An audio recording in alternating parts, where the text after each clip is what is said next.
We talked about self-care. We talked about, self-assessment, looking at ourselves and identifying, what areas need to be worked on and how we can create a self-care plan.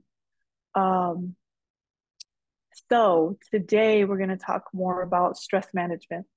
And we all have stress, right? But first, let me share my presentation with you. And while I'm doing that, I'm going to introduce myself. My name is Jacqueline Salabai. She'e kia ani nishla tachitni bashishchin tobaha edishiche do turitini edishanala makut asan shlo. I'm originally from Whitecone, I mean, not Whitecone, sorry. That's where my dad's from. Originally from Lower Greasewood, Arizona. My dad's from Whitecone. I grew up in partially on the reservation, Navajo Res, and eventually moved to the border towns. I spent my elementary high school years in Winslow, Arizona, and then I've been here in Flagstaff for 21 years. I can say 21 years because I remember my daughter, we moved here right before my oldest daughter was born, and she's 21 years old. I can believe it or not. It's amazing. Time flies. Let me share my screen already and a little bit about my background. I'm a social worker. I've been a social worker for about 15 years, doing a lot of different things. Social work is so amazing because you can shift and move into all these different areas. It's so amazing.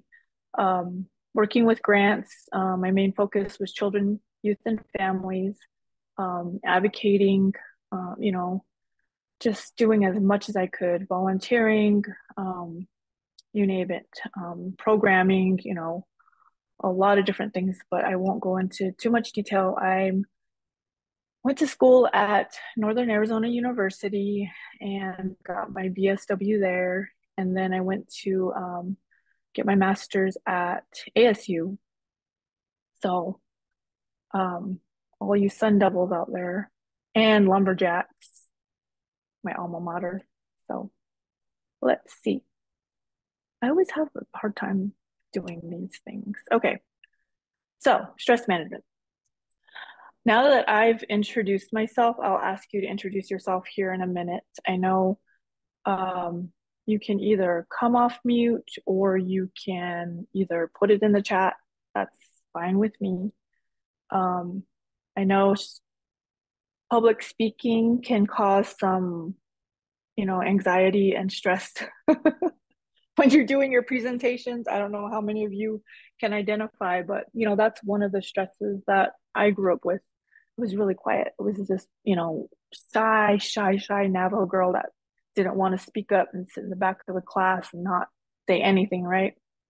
So one of my big stressors was, reading or asking, having to respond to the teacher. And I eventually grew out of it by the time I got to college, but it took a lot of practice. And so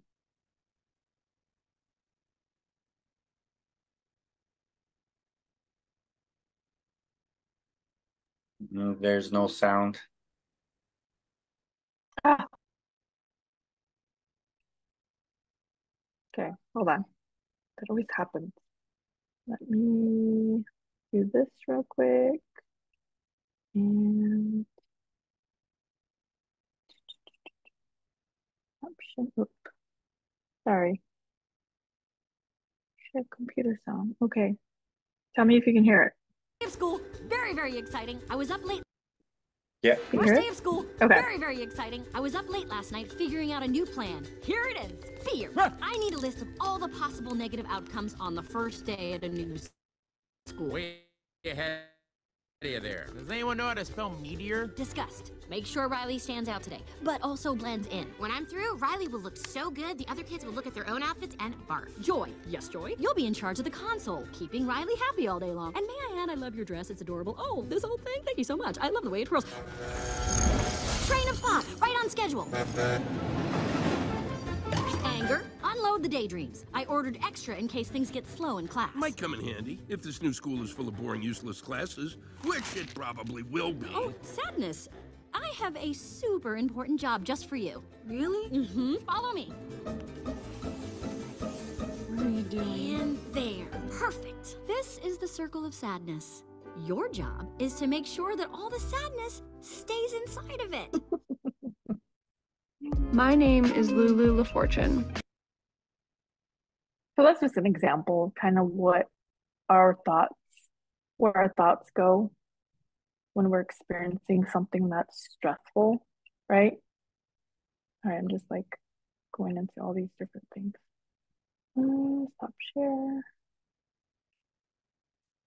How many of you can relate to those thoughts? Like, oh my gosh, what if this happens? What if that happens?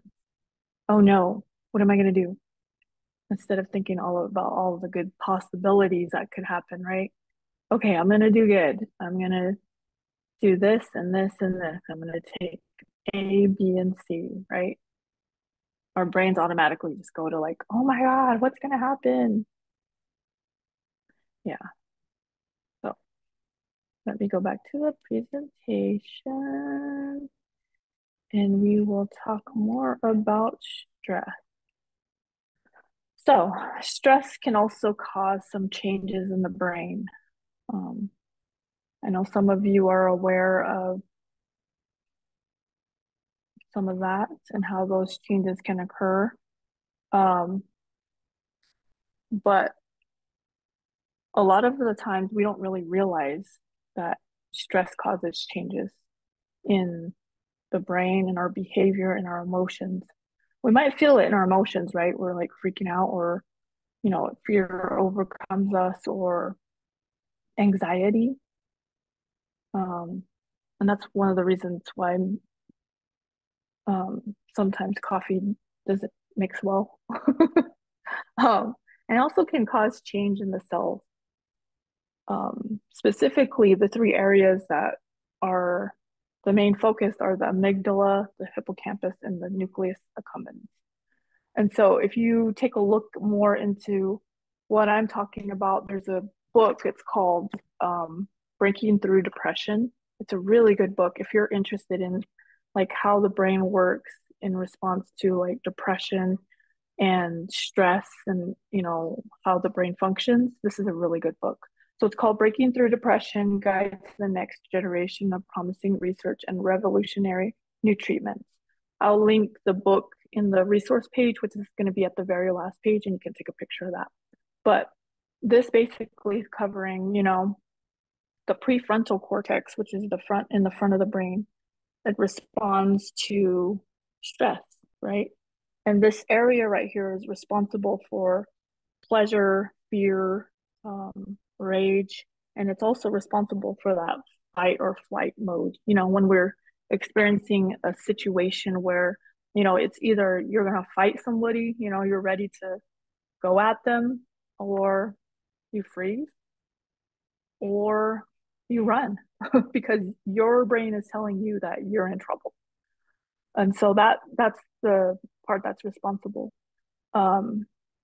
And so within each one of these areas, the amygdala, the hippocampus, and the nucleus accumbens, the amygdala is the one that experiences fear and anxiety. And the hippocampus is the one that shares those positive and negative emotional memories. And so if you watch that movie Inside Out, it kind of goes through like the functions of the brain, and they have like these little orbs that represent the memories. And sadness in there. She's telling her like, hey, you stay in your little box because I don't want you touching these memories. Because if you touch those memories, you're going to make them sad forever. And so everyone's trying to like push her away and say, no, don't touch those, don't touch those. And there's a reason for that, because when you're constantly experiencing stress, it can make and change the way your brain is reacting to certain things. And so it could become depression. And then I already went over hippocampus. Yeah, so those are the three areas. And I really wanted to talk about that because, you know, we talk about stress and we just kind of go through like, oh, these real life scenarios, but what is really happening to the brain? And there's the the benefits of eating healthy, the benefits of caring for ourselves, and we'll go into that a little bit more. But like there are positives on in the ways that we take care of our brain, and that really does impact our stress management and the way we respond to stress. And so the other thing is there's a couple of areas that are important in the brain. The neurogenesis, which is the way um, the brain produces new cells, and they've actually found that yes, the brain can um, produce new cells.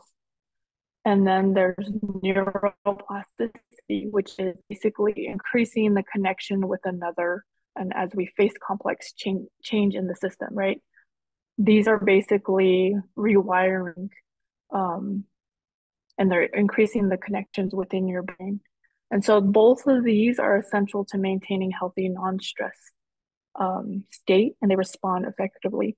And so now you know some of these cool terms, right? And how your brain reacts and how it functions. Um, and there's one main area where it goes into more of like what type of specific what do you call them, tonics are in within the brain, and what is that specifically, and how does that play a role in your brain. And so it has a long name, but it's BDNF, basically what it's come down to is BDNF, and it's essential for maintaining a healthy brain, and it's responsible for combating anxiety and stress in your brain. And so how you keep that BDNF healthy is basically exercise, what they found. And so if you read this book, it's really cool. This book right here, this basically breaks it down and saying exercise is key. If you, what grandma and grandpa was telling you, I know, grandpa would be like, go out there and run. Your mom or your dad or your aunties, hey, go play outside, you know? And so what they were saying and telling you and chasing you out the door to do something, to be active, was basically beneficial for your brain, right?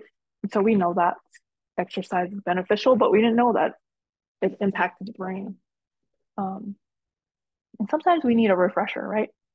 How do I care for my brain besides eating healthy? And I think a lot of the times there's another book which is really cool. It's called You Happier. And this basically goes into how do I, as an individual, become happier? And it basically has a lot of good research on how to make your brain healthier, so that I can become happier. I think us as as Indigenous people, we've known this information for years and years and years, and through generations and generations, we pass down this information, right? Through, what was being taught. And we know this, but to hear it from a Western perspective is totally different. And to hear that, oh, okay, how do I become happier, and how do I improve health in my brain to bring happiness? And that's basically what that book is talking about. It talks about 7 different areas. And it's basically saying, what is your brain like? How does my brain act? Is it super hyper? Is it anxiety driven? Is it kind of sad and depressed? Or how does it function? So that's the first thing, is really identifying how your brain acts and responds to different things, and understanding that and knowing that, so that way you're able to combat some of these things that need to be focused on. The other one is optimizing the physical function of the brain. What's good and what's bad for my brain. A lot of us in recovery, we understand and we know that alcohol is bad and drugs are bad. And there are many drugs of choice, right? There's sugar, there's sex, there's opioids. Those are just a few of the drugs that are plaguing us in our everyday life. And so, having an understanding of what is bad for our brain if it's in excess, you know. So having that understanding, is it good for my brain or is it bad for my brain? And really thinking about that and being self-aware of what you're taking in daily. Nourishing your unique brain. How do you nourish your brain? Are you nourishing your brain? Are you taking in good information? Are you reading good things? Are you eating healthy? Walnuts, spinach. I'm just naming a few. Berries. Are you eating fish? Omega-3s? What does that look like? Could be good. We've known, again, for years as Indigenous people, what was healthy for us. We go out into the field, pick berries. We had certain foods for certain things. Fish, let's see, nuts. And so taking a look at what you're eating and choosing foods you love that love you back. Again, going off of those foods. Master your mind and gain psychological distance from noise in your head. What is the noise in your head? That's a big one, because I know last couple of semesters it was like, well, how do I stop thinking negative? You just choose to not think negative, and you have to identify what the negative thoughts are in your brain. For some people, that's really hard. Every single thing has to be like, well, I can't do it. Well, they're just going to say this. Or, well, every single thought, is it negative? That's something to think about, right? And how do you combat that?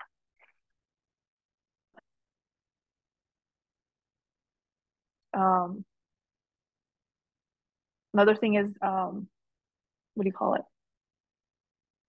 Talking about people, talking negative about people, watching negative news, or getting thrown down the tunnels of gloom and doom, news stations or TikTok. I know sometimes I get stuck on TikTok and watching, police stories or something like that. And then I'm like, why am I watching this? Or gossip. Gossip could be a really big thing, but it's also causing damage for others. And so being aware of that, it doesn't help your brain. It's not improving your brain in any way or capacity, shape, or form. So kind of goes out the door. It's kind of like those empty nutrient foods, like donuts. There's no nutrient value, there's no nutritional value in them. So it's like just eating nothing, right? So when you're hearing or listening to this bad news or gossip, you're just like giving your brain nothing. But it's feeding that sugar, right? It's feeding a need, but you're gaining nothing from it. Notice what you like. What do you like? Taking that into consideration. What are you focused on that you enjoy doing? Is it, knitting or doing something creative? That's awesome. Live each day based on your values, purpose, and goals. Like we're talking about your values, your purpose, your goals. Your values and your goals really are a stepping stone to where you're going, right? It's that road, that path to where you're going. Your purpose is basically identifying, what exactly your role is in this life. And again, I'll go through, this whole mushy statements about, we're all put here on earth for a reason and a purpose. And you were prayed by grandparents, great grandparents. They prayed for you to be where you're at. And I always take that to heart because, I didn't grow up with my grandmothers. They passed on before I was able to see them. And my mom and dad were both orphans. So, I'm sure they prayed for them, which, in turn, my mom picked up. And so that's a really, really big thing that I live each day based on my values, my purpose, and my goals. So those are kind of some examples of, how the brain, just an example of the brain and how it functions, but also an example of how you can nourish your brain to keep it healthy so that you can find your successes, your positives, your goals, purpose, and values and move towards that direction. So we're going to go into the, what do you call it? Self-care. So I like to talk about self-care. And we went through this last semester. We went through a self-assessment of, this is just a really brief description. If you want to do this, you can do this. You can take a picture of this diagram and you can go through and you can write down, where am I currently at within these spheres and how do I need to improve? So emotionally, currently I might be experiencing some grief. And what do I need to improve in this area? Maybe I need to go for walks and identify those triggers. When I get triggered, what do I do? Or maybe it's financial. I need to save money for this upcoming trip. I'm working, but I'm also going to school, so I need to save a little money. But I'm starting to spend a little bit more than I should, and how do I combat that? And identifying that, kind of writing out your plan. So take a picture of this. If you need to do that, you can do that after or anytime you'd like. I always do this as much as I can, and it helps me a lot to go through and really think about what are my occupational goals and how do I achieve those? What about socially? Am I like holding back? Am I being closed off? Am I not trusting? So what is that? And how do I need to focus? Do I want to be a little bit more outgoing? Because having those social connections are really important. Having each one of these spheres is very important to your well-being. And so taking that into consideration. And so what is self-care? What is self-care? So it's basically practicing how we take care of ourselves, right? And how we maintain our overall wellness and maintain our health, right? So that's basically the gist of what self-care is. And so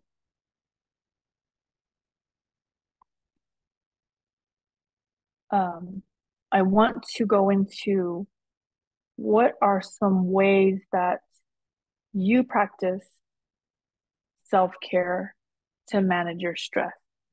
So how do you take care of your body, your mind, your spirit to manage your stress? When you come across difficult times, say you forgot about a test or a quiz that's due at 11:59 tonight, and you just barely realized it, but you have to make dinner, you have to put the kids to sleep, and you also have to write a 3-page paper that's due tomorrow because you forgot to look at your syllabus and you forgot to check up on what to do. So you have these two things and you're like, man, okay, how do I focus? What do I need to do? And you're like flipping out. So after that, right? After you get all those things done, you're kind of in this like state of like, oh my God, okay, I hope I got a good grade. And the whole time through that whole period, you're going through these highs and lows, right? Okay, I can do this. Oh my God. Oh my God. You're going up and down, up and down. And so your brain and your body are experiencing that within itself, right? Releasing chemicals and functioning the way it should be. Experiencing fight or flight, you're either going to be like, yeah, I can do this, or you're going to be like, okay, never mind, I'm done with this, and you run. But your body's still reacting and it's still going through those processes, still going through those different stressors. So how are you combating that? How do you practice self-care when you're in the moment or afterwards? When I'm in the moment, I think I kind of just like put my blinders on and be like, okay, you know what? We're going to get through this. Say a little prayer and be like, okay, let me grab a snack. Let me get some water. Let me go outside real quick and take a couple deep breaths and come back in, and we got this, right? So I want you all to go to Mentimeter. There's a link here. I don't think you can click it, but you can use your phone. And if you have an iPhone, you can scan this.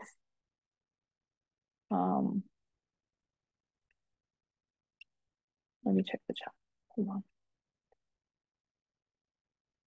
You can scan that and start putting into the Mentimeter, start adding in, how do you practice self-care to manage stress? What do you do to manage stress?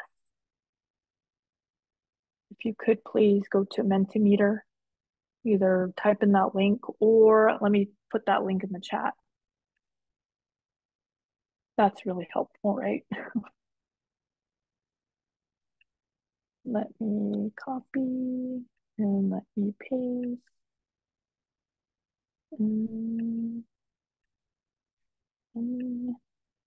Okay. All right, it's in the chat. And I know some of you have put into the chat what you like to do. Let's see. I'm going to share the, geez, I keep not finishing my sentences. I'm going to share the Mentimeter as it's coming in so you can see that happening in real time. Let's see. Go full screen. There we go. So, what are you all saying? Play my flute. Go for a walk. Go outside and look at the sky and take a deep breath. Smudge and mindfulness. Mindfulness is a very great approach. I'll say that. And we've been practicing mindfulness as Indigenous people for years and years and years, right? We know when we go into a certain place, you're mindful of what's happening around you. You're mindful of who's there.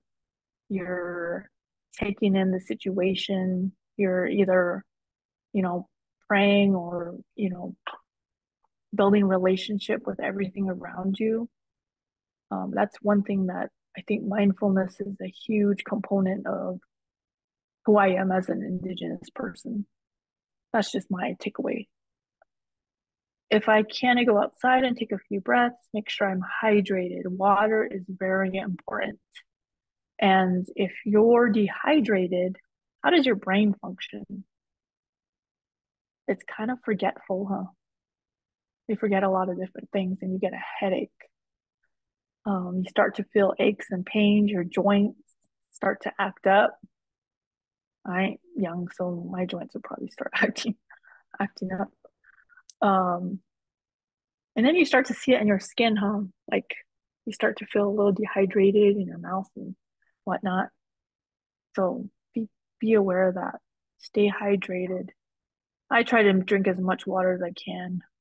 I forget a lot, but I try to as much as I can. Exercise, even if it's just a 30-minute walk, it's still exercise. Sometimes we got to start with those baby steps and move along and progress as much as we can when it's time and appropriate. So exercise, watching YouTube, shop, And shop can be a good and bad coping mechanism. Sometimes it gets us in trouble.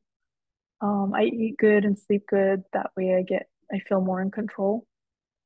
Sleeping and having a regular schedule, sleep time is good. I think studies have shown that irregular sleep patterns and insomnia can cause some depression.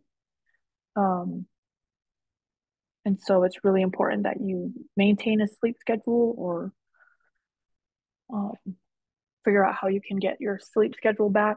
I step away and take a walk, regather myself, and move forward. I organize what needs to be done for first and then go from there. Organization is very, very good. Having that everything laid out where you need to lay it out. I know some of us suffer from cluttering. I know sometimes I get that way. But I am my mother's daughter, so it happens, right? And sometimes we're just so busy. I work with a company that sends me across the nation at any time, right? Like this month's a little slow, but like next month I'll go to Wisconsin, and sometimes like we're doing so many different things with the kids and so many um sports and dance and this and this and this, and things pile up, right? And I'm like, oh no, where did I put this, and where did my bag go, and where did your this and this go? And so being organized is very, very helpful. um I pray each day. I try to walk often. I go for walks and practice breathing exercise, painting and reading, video games, um painting and reading. Video games can be good and bad if it's in excess. Um, Same as shopping. I usually take a minute to put my phone away and just be in the moment. Yeah, our phones are a huge good and bad, right? They're good for a resource, but they're bad if you overuse. And they could actually hurt your eyes a lot. Um, let's see, listen to music or podcasts. I also do skincare because it's a form of self-care. Yeah, skincare is awesome. Taking care of your face, your skin. Yep. Making it healthy. Making sure it's healthy. Clean, read, cook. Cooking is so stress relieving for me. I just love it. Just being in the zone and making something cool. Take care of my grandbabies, help others, study buddies, school functions, community functions, shop, hike, drive. Yeah. School functions, being in the presence of other individuals doing something that we love, that's awesome. Exercising, hiking, being out in nature. Self-talk, breathe and focus on positive. Self-talk is very important, and if it's positive, that's great. Practicing positive self-talk is beneficial. Breathe and focus on positive. Breathing exercise, listen to music, painting, going for a walk, listening to music, crocheting, going for nature walks, reading, or making an appointment for a massage. Oh, massage sounds good. I go for a walk along the beach. Wow, that sounds amazing. Connect with nature. Yes, walk around, take deep breaths, talk with someone. Breathing is very beneficial. Deep breaths or just, breathing to become grounded. That's really helpful when things get crazy. I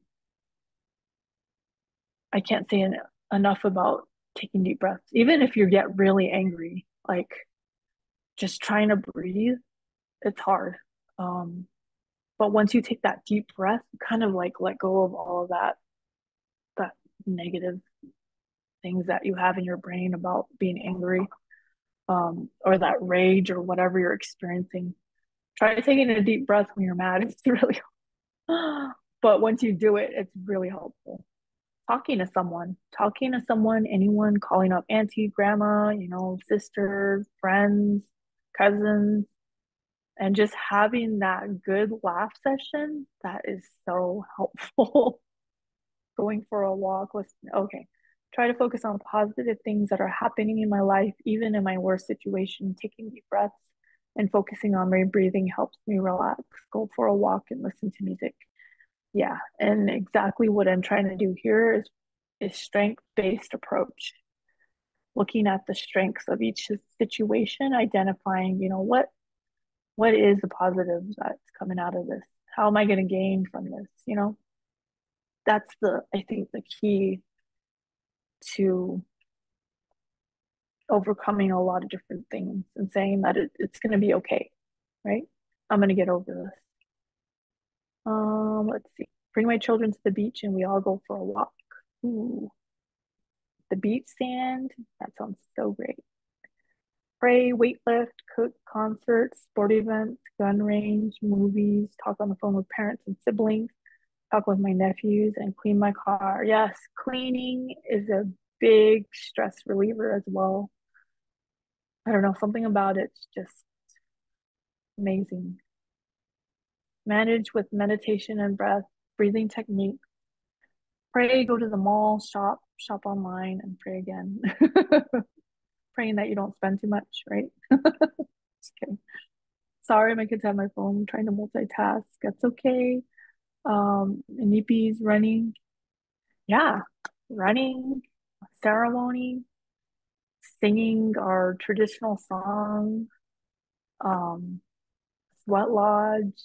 Those are all great stress relievers. Even if you're not practicing traditionalism, like if you're a Christian or Catholic or Mormon, reading scriptures, having that time to study, or listening to some songs that go along with your whatever religion that you practice. That's helpful. Horseback riding, fishing, gaming, read word readings. Me time is a necessity, yes. I'm sorry you have a headache. I stay on top of my homework and exercise daily, meditate and pray in the morning. Make time for my wife and kids, also family.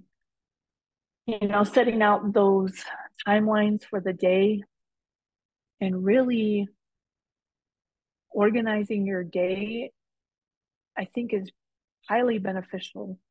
So that way I always tell this to my daughters. I have 4 daughters, so I'm telling them like, hey, make sure you get ready for the day. Make sure you're prepared.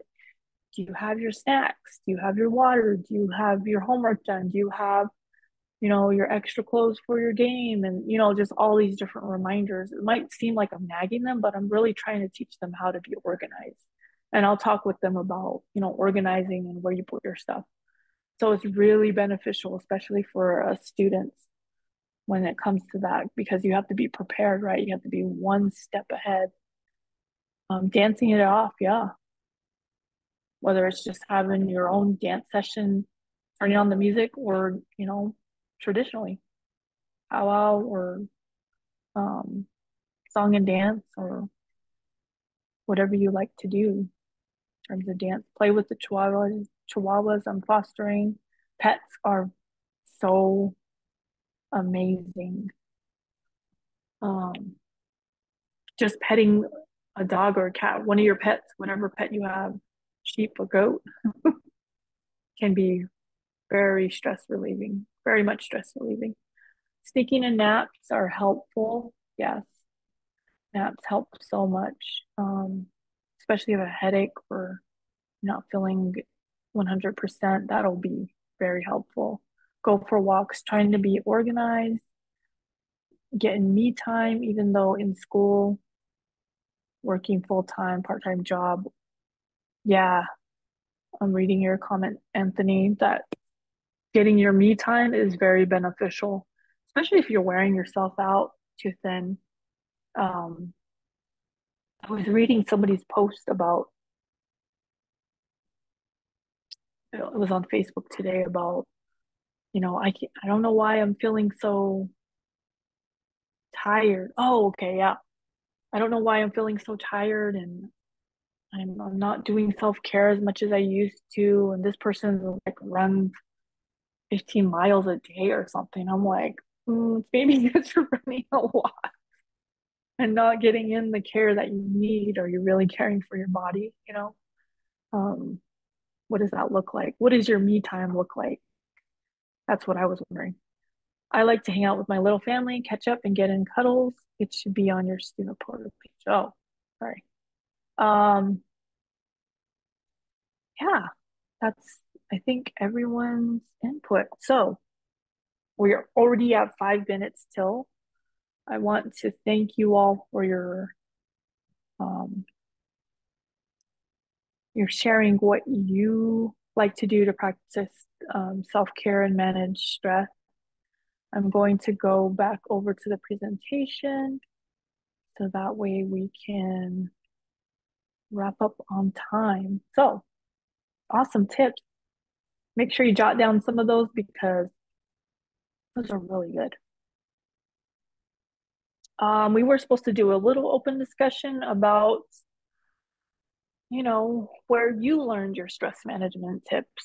If you could just put in the chat, we're all strong and resilient individuals, and our families, our relatives have gone through many trials and tribulations. They've gone through many stressful times, right? Many traumatic times, but a lot of stressful times. And we've learned from somebody, right? And it was passed down to us from someone. They might have been negative in some way, but a lot of them were positive and they kept us strong and resilient. So remember that. Where did your teachings come from, and what elders taught you about stress management? What did your parents teach you about stress management? Hey, where did my PowerPoint going? How has social media taught you about stress management? And sorry, got sidetracked a little bit there. So how did social media teach you about stress management, and what makes you strong? So if you want to put in the chat, go ahead and put it there. What did you learn about stress management? I guess that's the question. Where did you learn about stress management? I'm gonna say, let's see.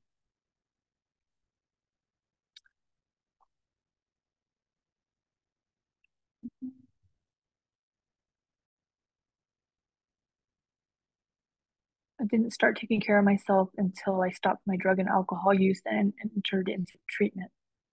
That's from Anthony. Thank you for sharing that. Yeah, you deserve to be cared about, to care for yourself, and that's okay to care for yourself. Sometimes it feels like as men that you're not supposed to take care of yourself for some reason, or you're supposed to be this big, strong person and, keep doing manly things. No, I don't think that's appropriate. That you have to care for yourself. You have to take time out for yourself. Each one of us has to. But I'm glad you found that you can take care of yourself, and that, there's no timetable of self-care. Like, you start today and you keep continuing to do positive self-care. That's amazing and awesome. Chastity, stress can be temporary and hard times pass. Parents taught me to pray. Social media shows how to be creative in what others are doing, and my faith in God and family. Awesome. Anthony, from your counselor. Yep. Sometimes it is our counselor, right? Sometimes it's our professor or our colleague. I learn to stay off social media and limit my YouTube time. Yep, that's helpful for me as well. You can always turn it around. Charlene, when I see others having a hard time than me, Karen, social media has taught me to keep my life private. I learned through experience and self-control.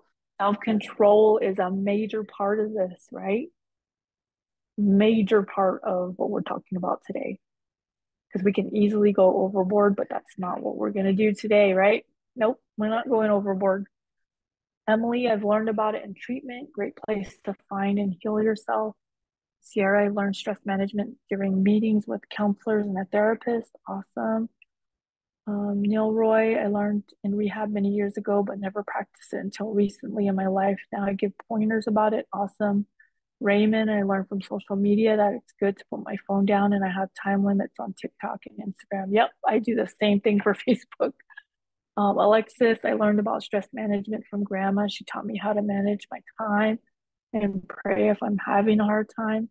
I've also learned through my life taking care of myself is key to learning how to manage daily stress. Exactly. Thank you for sharing that. Sierra, friends have stressed and shared the importance of stress management, especially my colleagues, friends who taught about exercise, going walking, and my mom taught me mindfulness and praying. Amazing. Stacy, communication, being able to express your feelings rather than shutting down and pushing it aside. Learned it from my wife. Awesome. Great teacher. Neil Roy, the best I ever received in my life was just pray about it. Yep. That is what I do as well. I learned how to manage my stress through experience, and my grandmother always told me to pray about it if it's taking too much energy. That's awesome. Derek, pick pinions, great stress relief. Count them too. Just kidding. Rebecca, counseling family. Christy, my grandpa, he taught me how to be true to myself and how to be responsible. Social media has taught me different and new methods to regulate stress. New methods to regulate stress. Jared, go to sleep at a set time and wake up at the same time every day. Yes, sleep is very, very important. Roast or toast pinions lightly salted. Pinions are so good. Oh my gosh. Can't wait. Tell me who's selling pinions. Just kidding. Great, great, great, great. I love to hear about our elders, about who has taught, who has shared information about their elders. You know, grandparents are so, so, so, so valuable.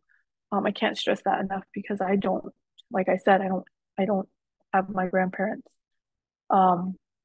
So cherish all those teaching that you receive from mom, from dad, uncles, aunties, grandma, grandpa, and even your children. Sometimes your children teach you, your nieces, your nephews, they teach you things about yourself that you have no idea. Like, whoa, okay, maybe I am doing that. Maybe I need to calm down, right? Maybe I need to take a breather. We find teachings in many different people and many of our relatives. So keep those with you because you will use those throughout your life. They will keep you strong and resilient. And lastly, let me just go through treating yourself, yes, with food. Amber's gonna eat with us. I think my grandparents, they had 2 cornfields, 40 sheep, 30 cows. If they can do it, I can too. Yep, you can do it as well. Okay, well, we went over the hour. I want to share with you the resources that I've included in this presentation. You can Google the Inside Out movie clip, or you can watch it on, you know, one of the platforms. Just search it. Breaking Through Depression. I included the book on here. If you want to take a picture of this, it's a really good book. Goes through the ins and outs of depression. And then You Happier. This is an awesome book as well. Check out this self-care plan. Go to this link, take a picture of this and go to this link. It is an awesome resource. It goes through how to create a self-care plan, goes in more depth about what each dimension is, and how to maintain your health in each dimension. And then doing what matters in times of stress. This is an awesome workbook. Take a look at it. It goes through like what is stress and how do I handle stress, the grounding techniques, how do I unhook off of these emotions and how do I come back to earth. Of course, it's a Western approach, but it's helpful. Take a look at that. And then, of course, thanks to Mentimeter for being awesome. And thank you to Home Alone, Inside Out, Reservation Dogs for the visuals. And most importantly, thank you to all who joined in today. Kat, thank you for being here. You guys are awesome, amazing.